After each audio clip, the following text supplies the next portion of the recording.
Hi, it's Carolina with Always Expect More. Today we're working on embroidery basics and I'm showing you the chain stitch. Ready? Let's get started. Bring your needle up at the beginning of your line.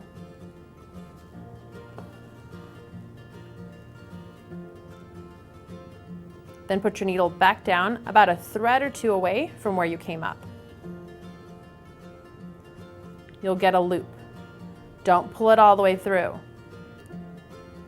Bring your needle back up on your line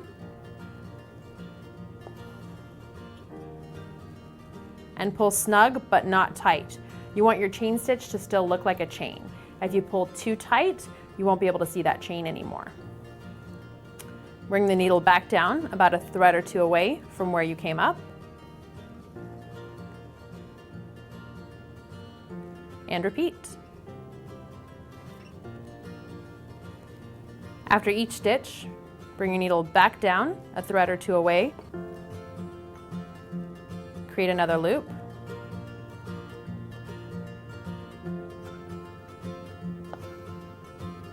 And capture it again with your next stitch.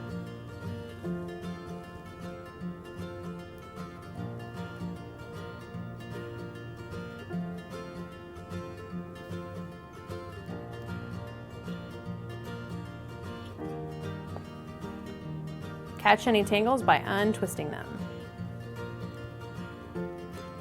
When you're all done with your chain stitch, to secure it, just tack down your end. That's the basics of the chain stitch. Be sure to follow along for more stitching updates. Leave any questions or comments below, and thanks for watching.